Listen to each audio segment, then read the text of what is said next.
नमस्ते இது Bhasha Bodhini grade 6 lesson 7 Robert Bruce और मकड़ी रॉबर्ट ब्रूस மற்றும் सिलंदी। बहुत समय पहले इंग्लैंड और स्कॉटलैंड दो अलग अलग देश थे। முன்னொரு காலத்துல இங்கிலாந்து மற்றும் ஸ்காட்லாந்து இரண்டு வெவ்வேறு தேசங்களாக இருந்தன।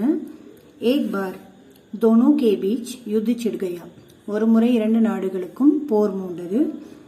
अंग्रेज राजा ने स्कॉटलैंड पर आक्रमण किया और उसे जीत लिया।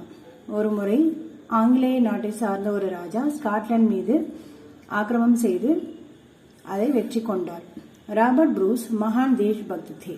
ராபர்ட் ப்ரூஸ் ஒரு சிறந்த தேசபக்தியாக இருந்தார்। அவர் अपने देश को आजाद कराना चाहते थे। அவர் தன்னுடைய நாட்டை சுதந்திரமாக்க விரும்பினார்। उन्होंने अनेक लड़ाइयां लड़ी मगर पराजित हुए। அவர் பல முறை போரிட்டாலும் கூட தோல்வியுற்றார்। वह अपने देश से भाग निकला और एक गुफा में जा छिपा। அவர் தன்னுடைய தேசத்தை விட்டு ஓடி போயிட்டாரு மற்றும் ஒரு குகையில போய் ஒளிந்து கொண்டார்। वह संघर्ष को छोड़ने के बारे में सोच रहा था। இந்த போராட்டங்களை அவர் விட்டுறணும் அப்படிங்கறத பத்தி யோசிச்சிட்டு இருந்தார்।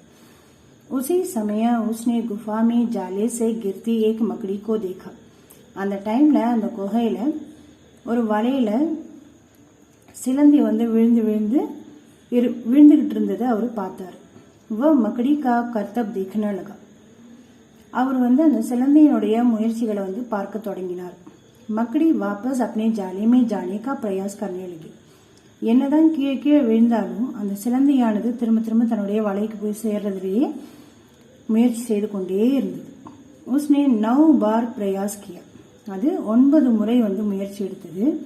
मगर हर बार वह नीचे गिर जाती। ஆனா ஒவ்வொரு தடவையும் அது கீழே விழுந்துட்டே இருந்தது। उसने हार नहीं मानी, फिर से प्रयास किया।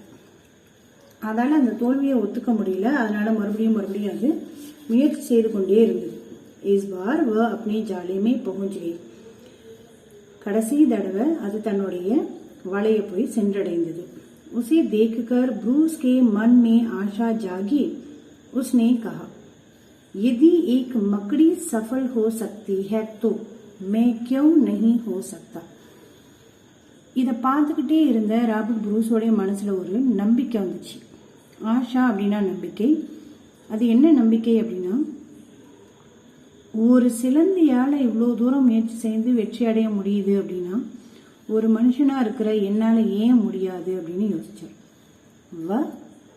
வாபஸ் स्कॉटलैंड चला गया। மறுபடியும் அவர் ஸ்காட்லாந்து சென்றடைந்தார்। उसने एक विशाल सेना संगठित की और अंग्रेजों के खिलाफ लड़ा। தனக்குன்னு ஒரு பெரிய சேனையை உருவாக்கி ஆங்கிலேயர்களுக்கு எதிர்ப்பாக போராடினார்।